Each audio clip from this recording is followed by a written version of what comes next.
नमस्कार, मी ईशा जगताप. हितगुजमध्ये आपलं स्वागत आहे. या विशेष कार्यक्रमातून आपण थेट तज्ज्ञांकडून आरोग्यविषयक मार्गदर्शन मिळवतो. आजचा आपला विषय अतिशय महत्त्वाचा आहे. आज आपण माहिती मिळवणार आहोत अंडाशयाच्या साठ्याचे घटते प्रमाण, एक जागतिक समस्या याविषयी. त्याबाबत मार्गदर्शन करणार आहेत डॉक्टर सुनीता तांदुळवाडकर. त्या MD आहेत प्रसूतीशास्त्र आणि स्त्रीरोग या विषयात. त्याचबरोबर गायनो एंडोस्कोपी विषयात त्यांनी FICS प्रशिक्षण घेतलेलं आहे. तसंच त्यांनी FICOG प्रशिक्षण देखील घेतलेलं आहे. नमस्कार मॅडम, कार्यक्रमात आपलं स्वागत आहे. पुण्यातील रुबी हॉल IVF आणि एंडोस्कोपी केंद्रात डॉक्टर सुनीता या प्रसूती व स्त्रीरोग विभाग प्रमुख आहेत. पुण्यातील Solo clinic IVF centre for excellence in वंध्यत्वाच्या त्या संस्थापक आणि वैद्यकीय संचालक आहेत. तसंच पुण्यातील सोलो स्टेम सेल संशोधन आणि अनुप्रयोग केंद्राच्या त्या संस्थापक आणि वैद्यकीय संचालक आहेत. 45व्या वर्षी 16 एप्रिल 2018 रोजी झालेलं जगातील पहिलं आणि भारतातील पहिलं स्टेम सेल बेबी ही त्यांच्या वैद्यकीय क्षेत्रातील विशेष उल्लेखनीय कामगिरी आहे. Journal of human reproductive sciences या पुस्तकांचं त्यांनी लेखन केलेलं आहे. 29 पेक्षा जास्त प्रकाशनं झालेली आहेत. तसंच त्यांनी 37 भाषणं दिलेली आहेत. 23 आंतरराष्ट्रीय परिषदांसाठी प्राध्यापक म्हणूनही त्यांना आमंत्रित केलं गेलेलं आहे. प्राईड ऑफ FOGSI 2020, भारत गौरव पुरस्कार 2019, सर्वोत्तम वैद्यकीय व्यवसाय 2016, युरोपीय वैद्यकीय असोसिएशन भारतातील सर्वोत्कृष्ट नागरिक पुरस्कार 2016, ग्लोरी ऑफ इंडिया पुरस्कार 2016, पुण्यश्लोक अहिल्याबाई होळकर पुरस्कार 2015, राष्ट्रीय गौरव पुरस्कार 2015, सेवाश्री पुरस्कार 2012, भारताच्या राष्ट्रपतींकडून कौतुकाचं पत्र 2012 इत्यादी विविध उल्लेखनीय अशा पुरस्कारांनी त्यांना आजवर सन्मानित करण्यात आलेलं आहे. 2012 साली भारताच्या राष्ट्रपतींकडून त्यांना कौतुकाचं पत्र देखील मिळालेलं आहे. आज आपण त्यांच्याकडून अंडाशयाचा साठा म्हणजे नेमकं काय आणि याबद्दल विशेष मार्गदर्शन मिळवणार आहोत. मॅडम, आता आपण आजच्या चर्चेला सुरुवात करूया. मॅडम, अंडाशयाचा साठा म्हणजे नेमकं काय हेच आपल्याकडून सोप्या भाषेत समजून घ्यायचंय. हे फार महत्वाचा प्रश्न विचारलात तुम्ही. ह्या स्त्रीचा जो साठा असतो तो ॲक्च्युली मुलगी जी जन्मताला येते तेव्हाच तिचं 5व्या महिन्याच्या गर्भधारणेपासून डिलेव्हरीपर्यंत निम्मा साठा संपलेला असतो. तिथून तिला पाळी येणं वयाच्या साधारण 9व्या ते 12व्या वर्षापर्यंत जेव्हाही पाळी येईल तोपर्यंत तो साठा अजून कमी होऊन जातो. ॲक्च्युली हे मिलियन्समध्ये लाखो प्रमाणात असतात हे, परंतु ते सगळ्यांचंच महत्त्व नसतं. त्याच्यातल्या 400 फक्त अंडी ते देऊ शकतात. तर हा जो साठा असतो, हा साठा जसजसा वय वाढत जातं, म्हणजे जन्माला येण्याच्या आधीपासून आणि पाळी जाऊपर्यंत हा साठा ड्रास्टिकली कमी होत जातो. इनफॅक्ट दर महिन्याला साधारण वयाप्रमाणे सपोज 20 वर्षाची मुलगी असेल तर 15-20 अंडी सुरुवातीला तयार व्हायला लागतात आणि त्यातलं एकच अंड पुढं जातं 8व्या दिवसानंतर पाळीच्या आणि साधारण 14व्या-15व्या दिवशी ते परिपक्व होऊन फुटतं. बाकीची असतात ते पूर्ण सुकून जातात. सो दर महिन्याला असं नाहीये की 400 अंडी बनली, 400 पाळ्या आल्या स्त्रीला तर फक्त 400च अंडी असतात. अंडी ही लाखोनी असतात. परंतु जसजसं वय वाढत जातं त्याच्यातनं अंडी बनण्याची क्षमता कमी होत जाते, नंबर कमी होतो आणि जेव्हा तो संपतो तेव्हा पाळ्या बंद होतात आणि त्याला आपण मेनोपॉज असं म्हणतो. अगदीच, अंडाशयाचा साठा हा स्त्रियांच्या प्रजननासाठी अत्यंत महत्त्वाचा असतो. आजकाल ना अतिशय तरुण वयातच स्त्रिया या साठ्याचं प्रमाण स्त्रियांमध्ये कमी होत जातंय. या समस्येला अनेक स्त्रिया आज सामोऱ्या जात आहेत, पण याचं प्रमाण खूप वाढत चाललंय आणि या संदर्भात सध्याची जागतिक आणि भारतातील आकडेवारी नेमकी काय आहे हे आपल्याकडून जाणून घ्यायचंय. ॲक्च्युली ना पहिला खूप आधी म्हणजे 1 डिकेड ॲगो आम्ही म्हणायचो 10%, त्यानंतर 15% पर्यंत जागतिक ही समस्या चालू आहे आणि हा प्रॉब्लेम फक्त आपल्या महाराष्ट्राचा किंवा भारताचा नाही आहे. हा पूर्ण जगात हा प्रॉब्लेम चालू आहे की वयाच्या 30-32ला अंड्यांचं समान कमी होऊन जातं आणि साधारण माझं म्हणणं आहे आता प्रत्येक मी प्रॅक्टिस करते ती इनफर्टिलिटीचे जास्त पेशंट असतात. तर 30% तरी रोजच्या प्रॅक्टिसमध्ये मला साधारण 25 ते 30 वयाच्या मुलींच्या अंडाशयांचं प्रमाण हे 40 ते 45 बाईच्या अंडाशयाच्या प्रमाणा इतकं कमी होऊन चाललेलं आहे. परंतु साधारण ही ग्लोबल समस्या 20% असा त्याचे अनिवार्य आहे. अर्थात यामागे विविध कारणीभूत घटक असतील. नेमकं कोणतीही घटक असतात म्हणजे बदलती जीवनशैली असेल किंवा पर्यावरणातले बदल असतील किंवा वैद्यकीय काही घटक आहेत. अंडाशयाचं प्रमाण आज कमी होतं यामागे काय कारण आहेत? वाढतं वय तर हे पहिल्यापासूनच आहे. जसं-जसं वय वाढतं, तशी अंड्यांची क्वांटिटी आणि क्वालिटी दोन्ही पण, क्षमता सुद्धा आणि नंबर सुद्धा दोन्ही कमी होऊन जातं. परंतु हे आता यंग तरुण मुलींमध्ये असं का व्हायला लागलंय? तर ॲक्चुअली त्याचं कारण कुणालाच माहिती नाहीये. काही प्रपोज्ड कारणं म्हणतो आम्ही त्याला, की आपलं लाईफस्टाईल जी आहे, ती इतकी स्ट्रेसफुल चाललेली आहे. आपलं डाएट हे अतिशय अयोग्य पद्धतीने फास्ट फूड, ओबेसिटी ही फार महत्वाची कारणं आहेत. म्हणजे आपल्या लाईफस्टाईल चेंजेस. स्मोकिंग आणि अल्कोहोल हे पण फार महत्वाचं प्रॉब्लेम आहे, की ज्याच्यामुळं अतिशय लवकर ही अंडाशयांचं प्रमाण कमी होतं. आपलं पोल्युशन हवेमधले जे टॉक्सिन्स आहेत, त्या टॉक्सिन्समुळं सुद्धा ते होतं. फूड ह्याच्यावर जे केमिकल आता टाकलं जातं, ऑर्गॅनिक फूड म्हणून तर हा फॅट फार आलाय. तो फॅट नाही म्हणायला पाहिजे. कारण ऑर्गॅनिक फूड म्हणजे काहीही केमिकल न टाकता आपण उगवलेलं ते धान्य आहे. पण हे सगळीकडं सगळ्यांनाच मिळतं किंवा परवडतं हे नाही आहे. त्यामुळं ह्या केमिकल्स जे आपले फूडवर टाकतो कदाचित त्याच्यामुळं. कदाचित आपले हे इलेक्ट्रोमॅग्नेटिक वेव्हज आपण 24 तास कॉम्प्युटर डिजिटलायझेशन जे झालंय, मोबाईल या कॉम्प्युटर ह्याच्यामधनं जे मॅग्नेटिक वेव्हज जातात, त्याच्यामुळं सुद्धा आपल्या शरीरावर खूप परिणाम होत राहिलेत. जेनेटिक हा पूर्वीच्या काळात म्हणजे 40 वर्षापूर्वी जर एखादी 25 वर्षाची मुलगी आली, तर आम्ही म्हणायचो, की तिची जेनेटिक कदाचित प्रॉब्लेम असेल.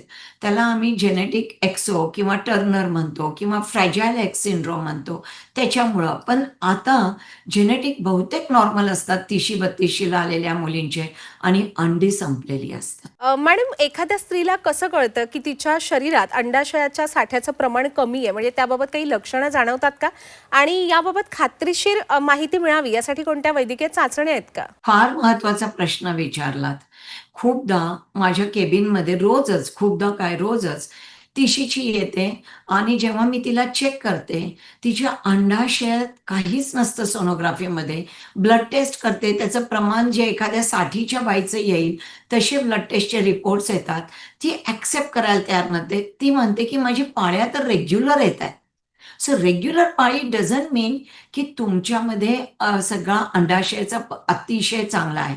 इव्हन तुमची एक-एक अंडी फक्त 2 अंडी असतील तरी सुद्धा तुमच्या पाळ्या येऊ शकतात. सो इरेग्युलर मेन्सेस किंवा स्कॅन्टी मेन्सेस असं होईलच प्रत्येक केसमध्ये नाही. त्यांच्या पाळ्या रेग्युलर पण असू शकतात.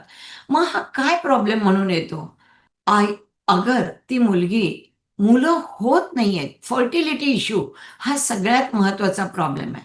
आता होतं काय 30शी-32शी हा फर्टिलिटी इश्यू जर ती मॅरिड नसेल, तर तिला नाहीच आहे तो प्रॉब्लेम. तिच्या पाळ्या रेग्युलर आहेत, त्यामुळे ती डॉक्टरकडे जाणारच नाही. ती जेव्हा 34शी-35शीला जाते आणि जेव्हा प्रेग्नन्सी व्हायला प्रॉब्लेम येतो आणि पाळ्या अगदी स्कॅन्टी 4-5 महिन्यांनी झाल्या आहेत. तिला रॉंगली स्वतःचं सेल्फ डायग्नोसिस केलं जातं, की पॉलिसिस्टिक ओव्हरीज झाल्यात मला, म्हणून माझ्या पाळ्या इरेग्युलर झालेल्या आहेत. आणि मग जेव्हा ती चेकअपला येते, तेव्हा तिला शॉक बसतो, की तिची अंडीच संपलेली आहे. सो कधी-कधी इरेग्युलर मेन्सेस असू शकतात, कधी-कधी पाळी नॉर्मल पण असू शकते. परंतु फर्टिलिटी इश्यू हा सगळ्यात महत्वाचा आहे. म्हणूनच मी सगळ्यांना अपील करू सांगते, की तुमचं लग्न झालं असेल किंवा नसेल, तुम्हाला मुलं हवी असतील आत्ता किंवा नसेल, तुम्ही एक सिंपल ब्लड टेस्ट आहे, तिचं नाव आहे AMH अँटी म्युलेरियन हार्मोन. फार सेन्सिटिव्ह टेस्ट. ती टेस्ट तुम्ही आणि जास्त महाग पण नाहीत. 1,000-2,000 ला ती टेस्ट आहे. ती टेस्ट दर 6 महिन्याला प्रत्येक मुलीने वयाच्या 30ला करायला सुरुवात केली पाहिजे. मी असं पण म्हणणार नाही की दरवर्षी करा, दर 6 महिन्याला करा. कारण आम्हाला अशा पण भरपूर केसेस दिसतात, की पेशंट प्रेग्नन्सी प्लॅन करायला आली आहे, सगळं छान आहे. तिला सांगतो, "जा प्लॅन कर" आणि 6 महिन्यांनी ती येते, "मी प्लॅन करत होते, मला प्रेग्नन्सी झालेली नाही, चेक करा." आणि आश्चर्याची गोष्ट असते, की तिची अंडी संपलेली असतात. खूप प्रमाण कमी झालेलं असतं. सो माझं म्हणणं आहे, की दरवर्षी न चेक करता दर 6 महिन्याला ही ब्लड टेस्ट केली पाहिजे. जेव्हा निदान होतं तेव्हा ही घट रोखण्यासाठी किंवा त्यानंतर पुढे गर्भधारणेसाठी प्रजनन क्षमता उत्तम व्हावी यासाठी महिलांकडे कोणते उपाय असतात? काही केलं तरी होऊ शकेल. परंतु काय केलं पाहिजे? एक तुमची लाईफस्टाईल खूप हेल्दी पाहिजे. रोज हा एक्सरसाइज हा केलाच पाहिजे. तिसरी गोष्ट म्हणजे स्मोकिंग आणि अल्कोहोल. प्लीज नको त्या गोष्टीमध्ये वेस्टर्नाइज होऊ नका. हे बर्गर्स, पिझ्झा हे न खाता आपली भाकरी आणि हिरवी भाजीपाला हे आरोग्य तुम्ही हा आहार ठेवा. हे सगळं फास्ट फूड, ओबेसिटी हे तुम्ही अव्हॉइड केलं पाहिजे. आणि सगळ्यात महत्त्वाचं म्हणजे की तुम्ही स्वतःच्या मनाने औषधं, ड्रग्ज हे सगळे घेणं बंद करा. हार्मोन्सचे पिल्स वगैरे स्वतःच्या मनाने ऑन द काउंटर मिळतात भारतामध्ये, तर ते तसे तुम्ही प्लीज घेऊ नका. So lifestyle modification, bringing exercise, yoga, meditation. आपण भारतात राहतो. आपली संस्कृती इतकी उच्च आहे. मेडिटेशन आणि योगा हा भारतातून सगळ्या जगात गेलेला आहे आणि तो सगळं करणं फार महत्वाचं आहे. 12 सूर्यनमस्कार, अनुलोम-विलोम, कपालभाती, डीप ब्रीथिंग ह्याचे इतके महत्वाचे गोष्टी आहेत. या रोजच्या रोज आठवड्यातनं तुम्ही 4दा केलं पाहिजे. 3 दिवस तरी आठवड्यातनं तुम्ही अगदी व्हिगरस एक्सरसाइज केली पाहिजे. सकाळी उठून मॉर्निंग वॉक केलाच पाहिजे. व्हिटॅमिन डी जर तुम्हाला सूर्य नाही दिसला, तर व्हिटॅमिन डी मिळणार नाही. व्हिटॅमिन डीचं प्रमाण कमी झाल्यामुळं सुद्धा अंडाशयातनं अंडी भरपूर कमी होतात. कधी-कधी व्हिटॅमिन डी डेफिशियन्सी हाच एक मोठा प्रॉब्लेम असू शकतो. आणि मला सांगायचं आहे, की व्हिटॅमिन डी हा इतका महत्त्वाचा व्हिटॅमिन आहे. तुमच्या हार्टला, तुमच्या बोन्सला, तुमच्या बॉडीला तो प्रोटेक्ट करतो. सो व्हिटॅमिन डीच्या टेस्ट रेग्युलर केल्या पाहिजेत. सकाळी उठून तुम्ही सूर्याचे नमस्कार करा आणि अर्धा तास सूर्याच्या उजेडात तुम्ही बाहेर मोकळ्या हवेत चाललं पाहिजे. कोवळं ऊन सकाळचं अतिशय महत्वाचं आहे. नेचरने दिलेलं आहे, या नेचरच्या गोष्टी तुम्ही अवलंबून करा. अगदीच. प्रत्येक महिलेने आपल्या गर्भाशयाची कशी काळजी घ्यावी, जे अंडाशयाचं घटण्याचं प्रमाण आहे, त्याची लक्षणं कोणती आहेत, उपचार कोणते आहेत, हे आपण आम्हाला सांगितलेले आहे. म्हणजे एक वैयक्तिक पातळीवर आपण सल्ला दिलेला आहे. पण खरं तर या समस्येचं निराकरण हे जागतिक पातळीवर होणं फार आवश्यक आहे आणि त्यासाठी कोणकोणत्या जागरूकता मोहिमा राबवल्या गेल्या पाहिजेत, आपल्याला काय वाटतंय? फार महत्वाचा प्रश्न आहे. आता आपल्याला समजलं, की अंड्यांचे प्रमाण कमी होत चाललेत. दुसरं समजलं, की मला हे होऊ नये म्हणून काय केलं पाहिजे. व्हिटॅमिन डी विसरू नका. सूर्यामध्ये सकाळच्या कोवळ्या उन्हामध्ये चालणं विसरू नका. तुमचे लाईफस्टाईल चेंजेस वगैरे. थर्ड मी तुम्हाला सांगितलं, की दर 6 महिन्याला ही AMHची टेस्ट करा. आता सगळ्यात महत्त्वाचं तुम्ही काय केलं पाहिजे? तर योग्य वयामध्ये लग्न करून योग्य वयामध्ये पहिली प्रेग्नन्सी प्लॅन केली पाहिजे. आजकालच्या मुली एकतर लग्न लवकर करत नाहीत. लग्न केल्यानंतर त्यांना मूल लगेच नको असतं आणि पण मूल तर हवं असतं, पण लगेच नको असतं. हे फार, फार, फार चुकीचं आहे. त्यांचं एकच म्हणणं असतं, की आम्ही सेटल नाहीये. मी एकच सांगू शकते, की आपली ना रोजची अपेक्षा आपल्या जीवनात आपल्याकडून बदलत असते. जे तुम्हाला 4 वर्षापूर्वी हवं होतं, ते आज तुम्हाला खूप वेगळ्या पटीने हवं असतं. सो सेटलमेंट कोणच नसतं आयुष्यामध्ये. तुम्ही 50शीला गेलात तरी सेटल होणार नाही. कारण तुमच्या इच्छा, तुमच्या आकांक्षा वाढतच जातात आणि त्यामुळे तुम्ही सेटल नाही म्हणणार. त्यामुळे योग्य वयात एकतर लग्न करा आणि मूल तयार करा. पण सपोज तुम्हाला हे पॉसिबल नाहीये, तर आजकालच्या करियर कारण खूप जणांचं असं होतं, की मुलं प्रेग्नन्सी प्लॅन केली, हेल्पिंग हँड नसतो. मुलं त्याला शेवटी आईची रिस्पॉन्सिबिलिटी आहे आणि मग स्वतःचं प्रोफेशन, स्वतःचं करियर बाजूला राहतं. सो त्यांनी काय करू शकतात, तर अंडी स्वतःची फ्रीज करून घ्या. तुम्हाला जर माहिती आहे की तुमचं लग्न किंवा तुम्हाला पहिलं मूल वयाच्या 35 पर्यंत, 33 पर्यंत, 32-33 पर्यंत नको आहे. सरळ वयाच्या 28ला फ्रीज करून टाका तुमची अंडी. एक मोठं टेन्शन गेलं. दुसरी गोष्ट म्हणजे 33-34ला मग तुम्ही नॅचरल ट्राय करायचा प्रयत्न करा आणि नाही झालं तर तुमचा हा बॅकअप प्लॅन तयार आहे. सो आपण कसा बँक बॅलन्स बघतो, एफ-डी करतो, इन्शुरन्स करतो, तसं स्वतःचे एग्स फ्रीज करणं हा पार्ट ऑफ अ लाईफ तयार करा. Unless you are marrying early आणि तुम्ही पहिलं मूल लवकरात लवकर करत असाल. ही समस्या खूप लोकांमध्ये पहिलं मूल झाल्यानंतर 2 मुलांमध्ये त्यांना अंतर हवं असतं. बरोबर आहे. 2 वर्षाचं, 4 वर्षाचं स्त्रीला परत स्वतःचं शरीर व्यवस्थित बनवायचं असतं. I totally agree. परंतु आम्ही हे पण पाहिलंय, की पहिलं मूल खूप इझिली झालं. 4 वर्ष गेली आणि तोपर्यंत अंडी संपली. तर मला एक मूल आहे, आता मला कधी पण होऊ शकतं, ह्या गैरसमजात राहू नका. तुम्ही तुमचे पण स्वतःचे टेस्ट करत राहा. ज्यांना मूल नाहीये त्यांनीच नाही, तर ज्यांना एक मुलं आहे आणि पुढं त्यांना दुसरी मुलं हवी असतील, तर त्यांनी सुद्धा स्वतःचं चेकअप करत राहिलं पाहिजे. पण ही जी अंडी प्रिझर्व्ह केली जातात, ती नेमकी कुठे ठेवतात आणि त्यांच्या सुरक्षिततेची काय खात्री असते? खूप छान प्रश्न विचारला परत. तुम्ही जर माझ्या रुबी हॉल आय-व्ही-एफचा व्हिडिओ पाहिला ना, तर जवळ-जवळ 10-12 टँक्स आहेत.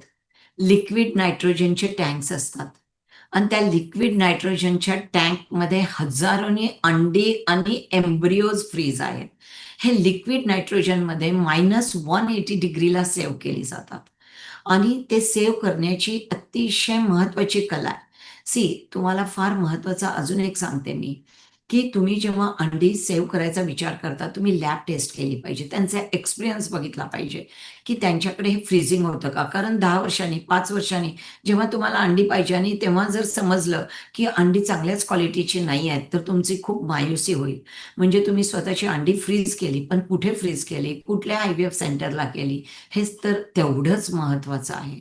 स्वतःचं क्वालिटी कंट्रोल त्या लॅबचा, त्यांच्या एक्सपिरियन्सचा, त्यांच्याकडे या फ्रीजिंग फॅसिलिटीज आहेत का हे बघितलं पाहिजे.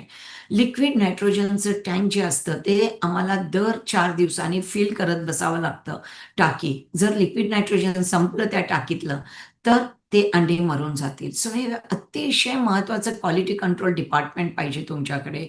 हे एक मोठा प्रोजेक्ट असतो आमच्या आय-व्ही-एफ डिपार्टमेंटमध्ये. एग फ्रीजिंग, सीमेन freezing, testicular tissue freezing, ovarian tissue freezing आणि एम्ब्रियो फ्रीजिंग असे लिक्विड नायट्रोजनचे टँक्स आमची अर्धी लॅब त्यांनीच भरलेली आहेत आणि भरपूर कधी-कधी आता वाटतं की 5 वर्ष झाले तुम्ही नाही करत आहेत. तुमचे एम्ब्रियो फ्रीज केले असतील. सपोज तुमची 10 एम्ब्रियो फ्रीज आहेत आणि 2 एम्ब्रियोमध्येच मी तुम्हाला 2 बेबीज देऊन टाकल्या, तर उरलेल्या 8 एम्ब्रियोचा क्लेम सोडतच नाहीत पेशंट. ते म्हणतात दरवर्षी ठेवत राहा जोपर्यंत माझं मूल 8 वर्षाचं, 10 वर्षाचं होत नाही. सो असं कलेक्शन तुमच्याकडे भरपूर झालेलं असतं. टोटल एग्सचं, स्पर्मचं. साधी गोष्ट आहे. तुम्हाला कॅन्सरचं डायग्नोसिस झालंय.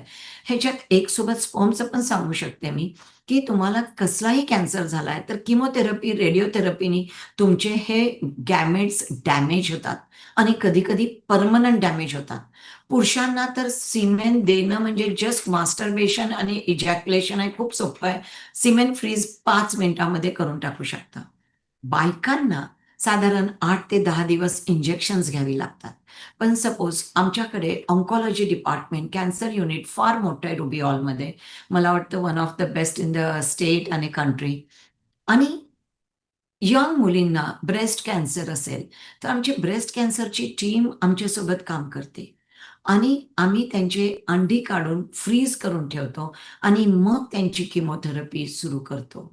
सो एक तुम्हाला उशिरा एग फ्रीजिंग आम्ही कशासाठी करतो, तर एक तुम्हाला पुढं तुमचं मातृत्व टिकून ठेवायचं आहे म्हणून, स्वतःच्या ओन एग्सनी बेबी हवाय म्हणून. पण ॲट द सेम टाईम कॅन्सरचं डायग्नोसिस झालं आहे, तुम्ही ठेवू शकता. कधी-कधी एंडोमेट्रियोसिस हा जो आजार आहे, तुमच्या ओव्हरीजना खाऊन टाकतो. सोप्या भाषेत सांगायचं तर आणि त्या ओव्हरीजमधली अंडी संपवून टाकतो.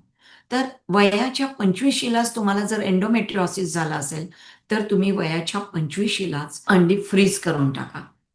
कारण त्याचा रिकरन्स फार लवकर होत असतो. सो तुम्हाला ओव्हेरियन काही ट्युमर्स असतील, तर त्यांना सुद्धा एग फ्रीजिंग केलं पाहिजे. कॅन्सरचं डायग्नोसिस आहे, किमोथेरपीच्या आधी तुम्ही एग फ्रीजिंग केलं पाहिजे. अगदीच. आता आलेलो आहोत आपण कार्यक्रमाच्या समारोपाकडे. मॅडम, आजच्या वेगानं बदलणाऱ्या या जगात प्रजनन क्षमता राखण्यासाठी आपण महिलांना आणि त्यांच्या कुटुंबियांना आपण काय सल्ला द्याल?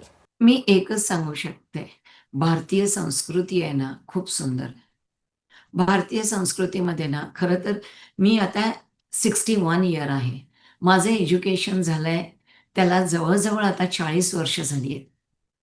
त्यावेळी ना, आम्ही बुक्समध्ये पण वाचायचो, की वयाच्या 25 ते 28 मध्ये पहिली प्रेग्नन्सी व्हायला पाहिजे.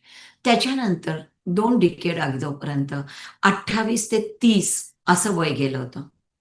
परंतु आता ते खूप ॲडव्हान्स होत चाललंय. तर मी सगळ्या कुटुंबांना एकच सांगू इच्छिते 2 महत्त्वाच्या गोष्टी.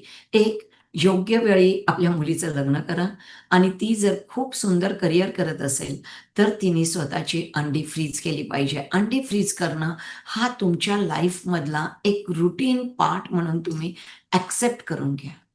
दुसरी महत्त्वाची गोष्ट म्हणजे healthy lifestyle, exercises, healthy food, green vegetables, salad, soups हे फार महत्त्वाचं आहे. ज्याच्याने प्रत्येक सॅलड आणि प्रत्येक फ्रूटमधनं वेगळे व्हिटॅमिन आणि वेगळे मिनरल्स मिळत असतात, जे सगळे शरीराला महत्त्वाचे असतात. अँटीऑक्सिडंट्स फार महत्त्वाचं आहे, ज्याने तुमच्या अंड्यांची क्वालिटी मेंटेन राहू शकते. तर अँटीऑक्सिडंट्स घेत राहा. आपण Googleवर बऱ्याच बाकीच्या गोष्टी सर्च करतो. हे सर्च करा, की कुठल्या आहारातनं मला अँटीऑक्सिडंट्स मिळतील. व्हिटॅमिन डीसाठी मला काय केलं पाहिजे. अदरवाईज व्हिटॅमिन डीचं शॉट घ्या. दरवर्षी तुम्ही एक इंजेक्शन घेऊन टाकू शकता और सॅचेट्स मिळतात आठवड्याला. एक लक्षात ठेवा, विदाऊट टेस्टिंग तसं घेत जाऊ नका. Excessive vitamin D also is damaging. त्याच्यामुळं जर तुम्हाला अगदीच वाटत असेल, की तुम्ही सकाळचा सूर्य पाहतच नाही वर्षानुवर्ष, तर प्लीज स्वतःचं व्हिटॅमिन डी, व्हिटॅमिन बी12 या सगळ्यांचं चेकिंग करत राहायला पाहिजे. या चर्चेत सहभागी झालात आणि आम्हाला, आपल्या सर्व प्रेक्षकांना एवढं मोलाचं मार्गदर्शन केलं त्याबद्दल मी आपले मनापासून आभार व्यक्त करते. धन्यवाद. धन्यवाद. प्रेक्षक हो, आता वेळ झालेली आहे इथेच थांबण्याची. ताज्या घडामोडींसाठी पाहत रहा झी 24 तास.